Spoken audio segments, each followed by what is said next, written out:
Hello, YouTube. The psychotic clown again, or the unwell clown, I should start calling myself, because apparently someone didn't like some of the political commentary I did. So, oh well.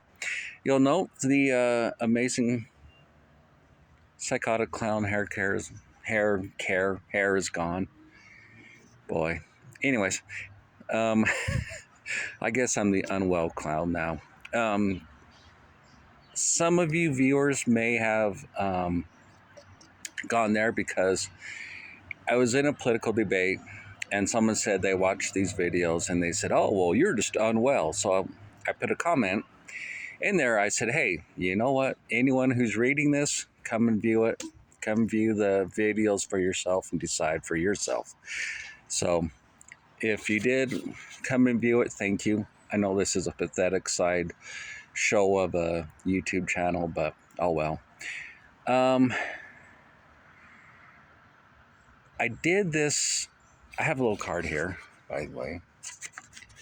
And I did this video and then I just deleted it because I thought it was stupid. But I want to go ahead and redo it. And so I'm going to start with my thing here. Let me see. Self-depreciating insult. I think I've already done that. Request to indulge long video. I know these videos are long, and I know I'm ugly.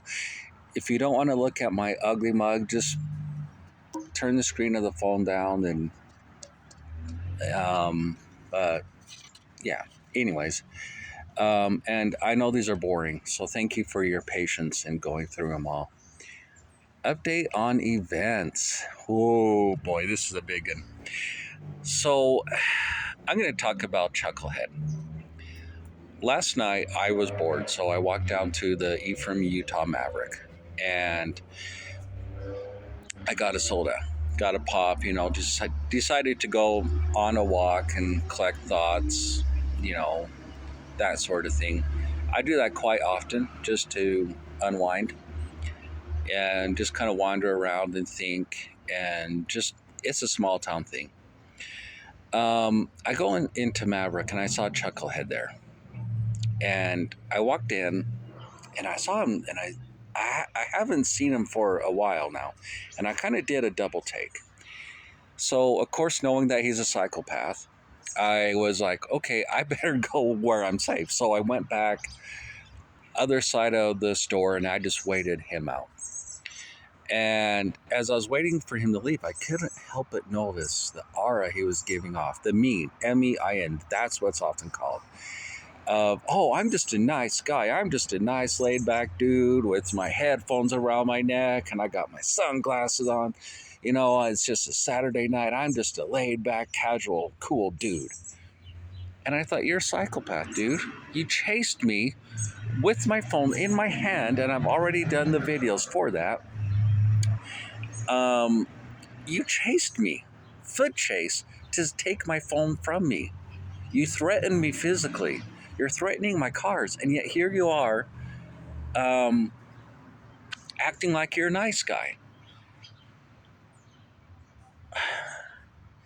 So I did a recording on that. I do recordings to document intel, and then I'm gonna summarize it later on once I've had time to cool down and get more information, and also get my emotions in check and do the final summaries. But anyways, I'm doing that, and I'm kind of excited to come down here and do a video, get out in my car, and the air pressure was low. Chucklehead loves doing this. I know the air pressure wasn't low. My tires are not dysfunctional. And I drive it down to the gas station. In fact, I just got back from there. I put in some air, and I thought, this time I'm going to do an experiment. Before I have an air pressure gauge in my car, like all people should. And instead of checking the air pressure in every single tire and then making sure it's full, I'm going to do the rear driver's side tire check that and feel that and see if the low pressure light goes off. I go out there, sure enough, it's about 10 psi low, and filled that up, and I thought, okay, I'm going to jump in the car, start up the car, and see if the check pressure, if the low air pressure light goes off. Sure enough, it went off. I didn't even have to check my other tires. And this is not a slow leak. Some people may say, oh, well, maybe it's a slow leak. It's not. You don't lose 10 psi overnight. You don't lose 10 psi in the dead of summer. In the dead of winter, I can see that, maybe about 5, but not in the middle of a swelteringly hot summer. Chucklehead frightens me. This is a guy who can put on this big act of, hey, look at me, I'm Mr. Laid-back, affable, likable dude. How can you not like me? How can you not want to hang out with me? And somehow there's a switch inside his head that says, oh, I'm going to let the air out of this person's tire. And I'm going to go over some of the other stuff he's done too. But that's an update on events. I honestly hope Chucklehead had reformed, but I'm an idiot at times, and maybe a naive one, for thinking that someone like Chucklehead can possibly become someone of quality. Stupid me, huh? Latin model, that's the next thing on there. I have a model, Libet Beatus Absurditas. By the way, if you hear stuff back there, it's because this camera angle is facing back towards Maverick. Libet Beatus Absurditas means I choose good absurdity. And that's how I view things. When things are patently absurd, it's just a sea of absurdity. I like to choose the good absurdity, focus on that, but I'm going to be aware of the bad absurdity. And I'm going to document that and analyze it. But as I go about my day-to-day life, I focus on the positive absurdity. That's my coping mechanism to all this just insanity. Plea for info. See section 2, subsection 1, tail light. Okay, let's go over the tail lights. Actually, before that, I'll do the Tahoe windshield. Let me see. Tail light, Tahoe windshield, Impala, Corolla.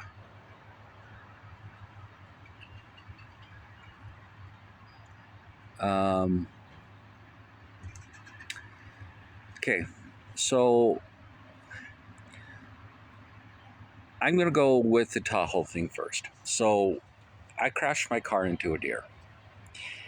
I had a little Toyota Corolla. Loved that little car. Deer went out in front of the car. It was dark. Long story short, my Corolla got totaled. Now,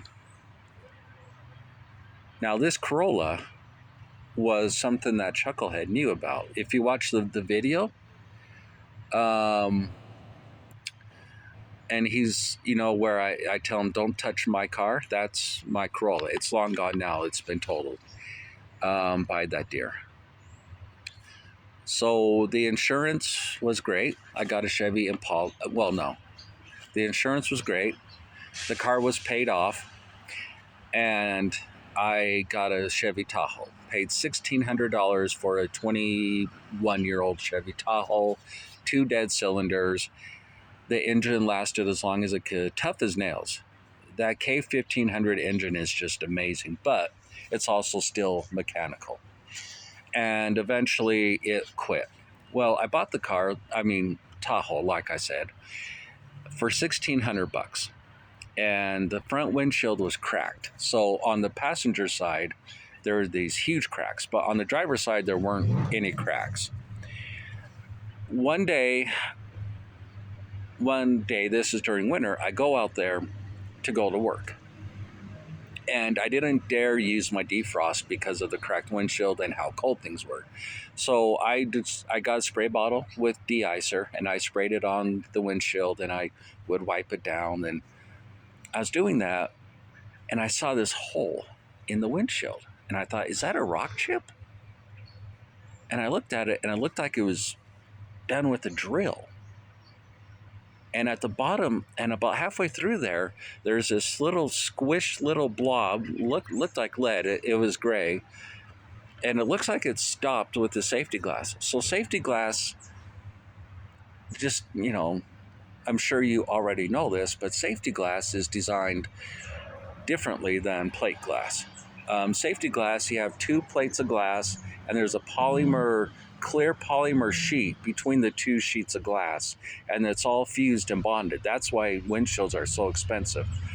But if it breaks, instead of breaking into shards that can, quite frankly, cut a person to pieces, it breaks into little chunks, it looks like little things of like popcorn or puzzle pieces. That's why they call it safety glass. That way, instead of being hurt very severely, you'll be hurt somewhat. And it looks like the pellet went through the first layer of glass, hit that polymer sheet between the sheets of glass, and stopped. That would only come from a CO2 powered pistol, or maybe even a spring powered pistol. They're quiet, easily concealed, all that. That's what happened with the Tahoe. Well, like I said, the engine on the Tahoe died. So I had to break down and finance a car. I have a good stable job, like I've said before, and I financed a Chevy Impala. Got it. I didn't even have the license plates for the car yet, and I walked out there and there was a hole in the tail light. They could not sell that vehicle with the hole in the tail light. And I would have seen it too. And I know he shot that with a pellet. I'm pretty sure. And I need your information to see if I'm just making this up, if it's just me being paranoid, or if it really is the case. So please, if you're watching this and if you have any information, please let me know. All right? I'll get to that in a moment. And so then I was driving along and I had the misfortune of having a deer run out in front of me and the Impala got totaled. Anyways, so I do the insurance thing again. Insurance paid off the car and I refinanced, and now I have a really nice car. My payments went up, but it's fine. It's worth it. And I was yesterday, no, when was it? Yeah, it was yesterday. I was on a back road around here in Ephraim, opened up my trunk, and there was a crack in the tail light.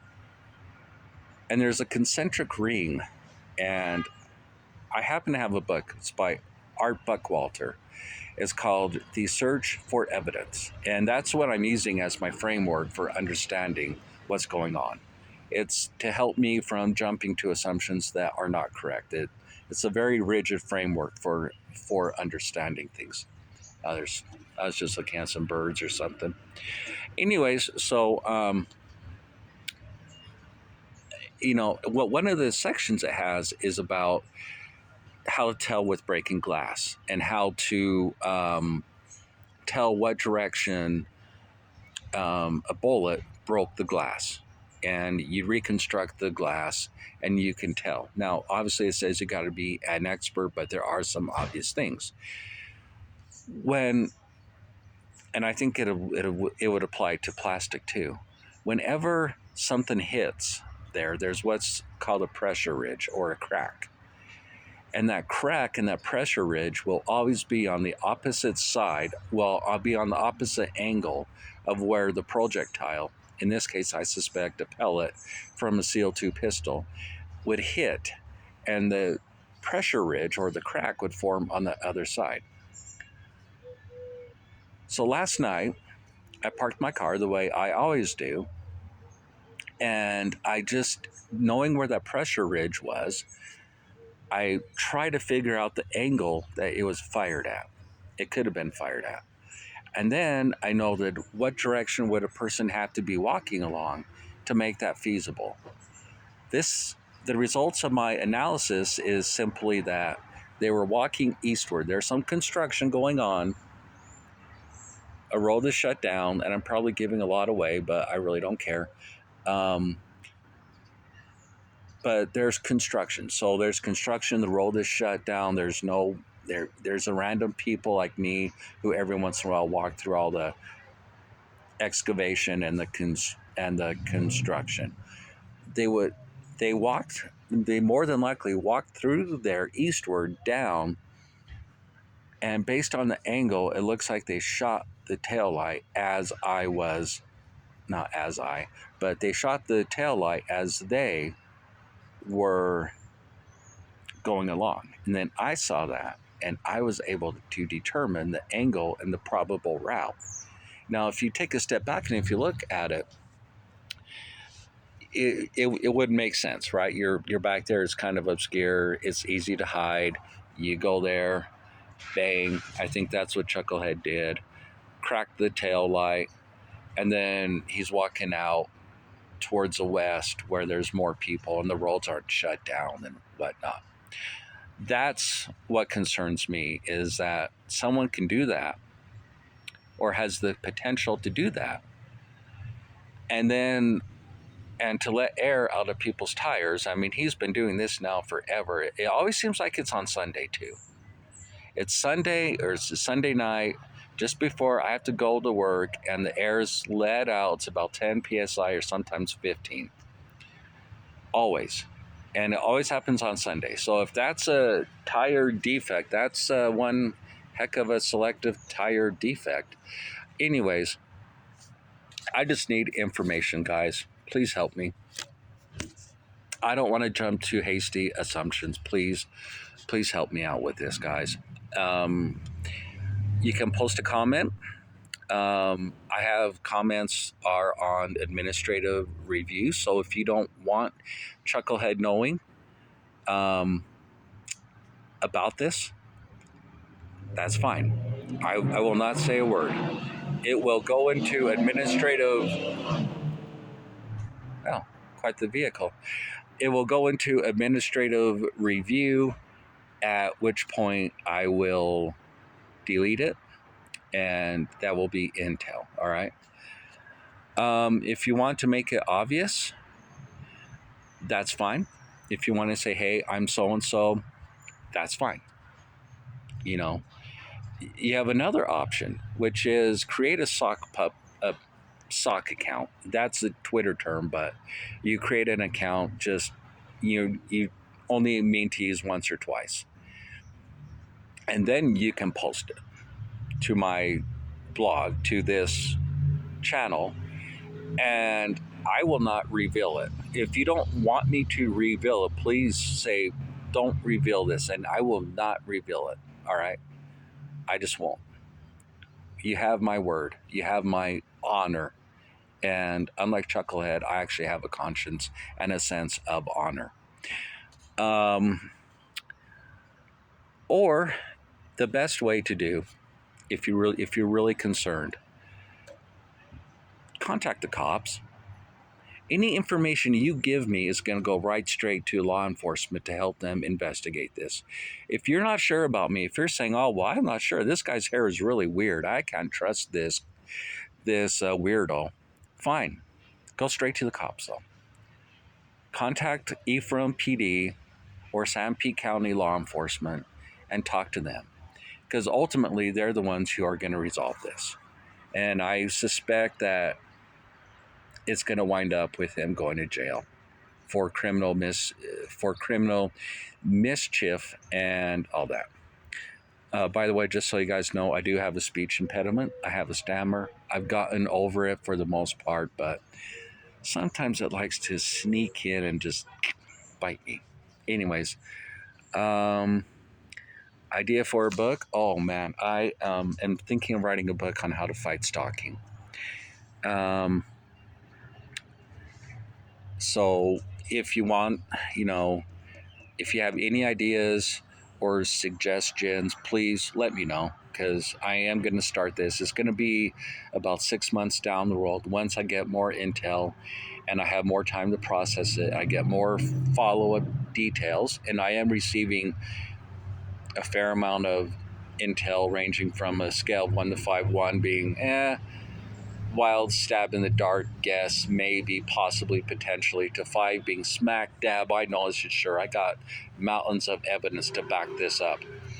Everything between 1 to 5 on that scale. So I'm going to collect more intel, give myself more time to emotionally calm down, get a better grip on my emotions, process the, I hate to use this word, but trauma, because this is not easy, and I'm not overwhelmed, but it is not, it's been hard.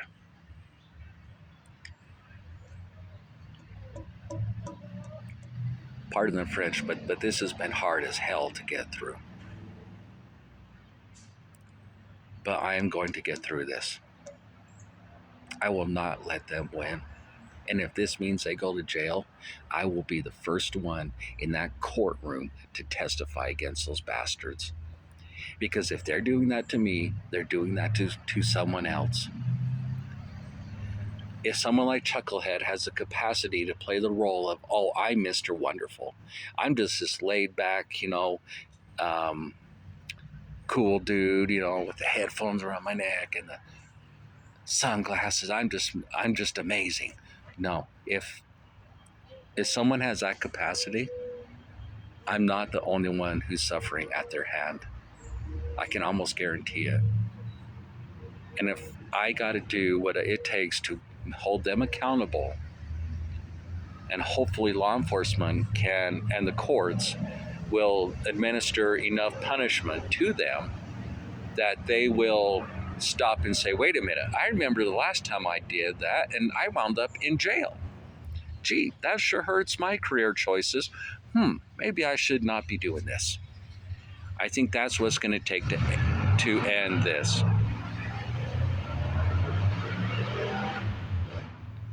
By the way, guys, that was not on my card. That was just from the heart, guys.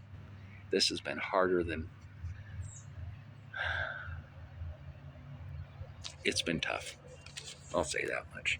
And sorry for the French. Finally, just one thing here. One final note here. I'm not making a dime off this channel. My channel is not monetized for a reason. I have a good job now. Things are going great. I don't need the money to do YouTube. If there's any commercials, it's because YouTube decided to put them on there. I'm not seeing a freaking dime. And quite frankly, if you know me, you would know that I absolutely hate YouTube commercials, especially when the channels are just stacked with commercials every 5 seconds. That's one of the things I'm very adamant about, is I'm not going to do that to you. And I also want you to know I'm not doing this, to make money. Oh, hey, here's a chance. Here's something interesting for YouTube, and I can make money by having commercials ran during my videos. No, that's not my intention. I want to stop these monsters before they keep hurting other people. If they've done it to me, they can do it to others. So if you're, by the way, you'll know my card's in my back pocket right now. I'm done with the outline. If you're maybe thinking, gee, I don't know, boy, that Chucklehead, he sure is a nice guy. I don't understand. How can I want you to think about that? I want you to think about what he's doing when no one's looking. And then I want you to ask yourself, could I be next? Could it be someone else? If they cross that line one time into violence, or vandalism, and especially as chronically as Chucklehead has been doing it, if they're willing to cross that line once, that fear of crossing that line is gone.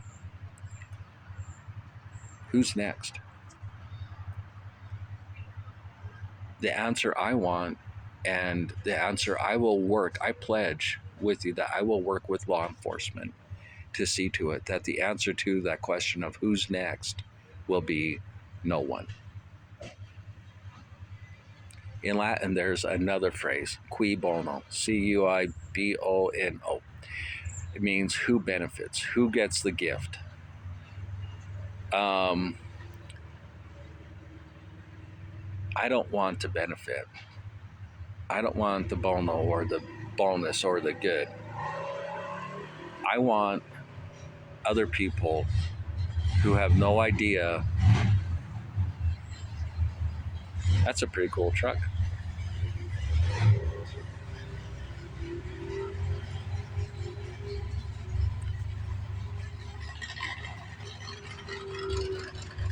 There's some power there. That's cool. But I don't want the bono. I don't want the benefit. I don't want the gift.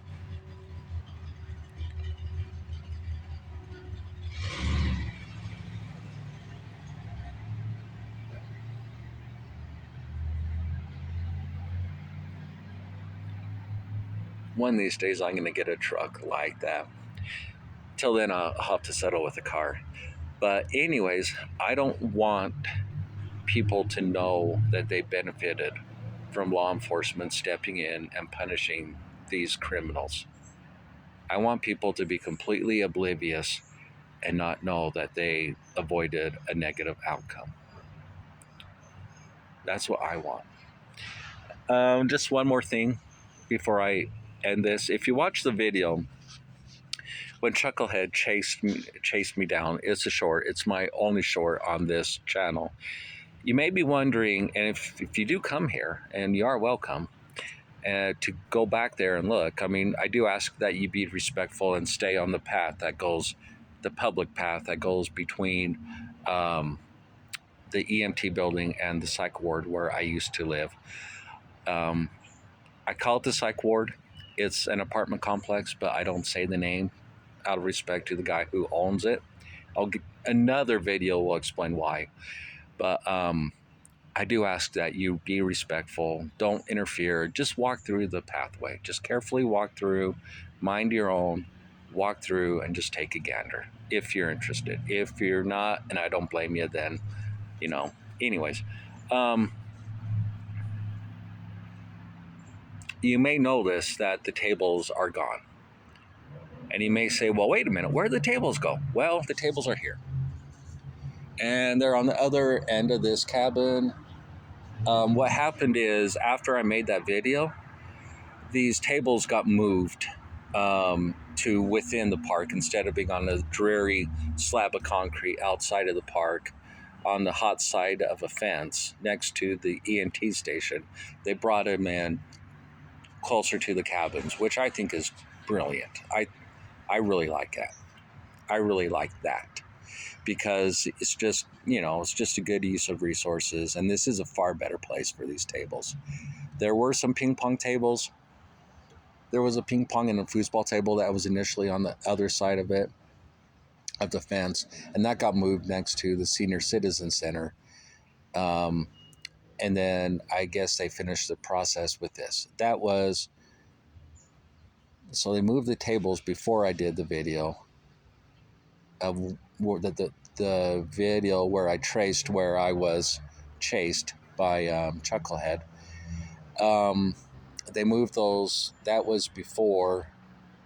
So they moved the tables before, and then I did the video of Chucklehead where he chased me. And then after I did the video, they finished by moving all these tables where they're in the shade, and it's just, quite frankly, a better place for them. So if you're wondering, just kind of, that's kind of weird. That's why. So again, guys, I wish you guys nothing but the very best. Have a great day.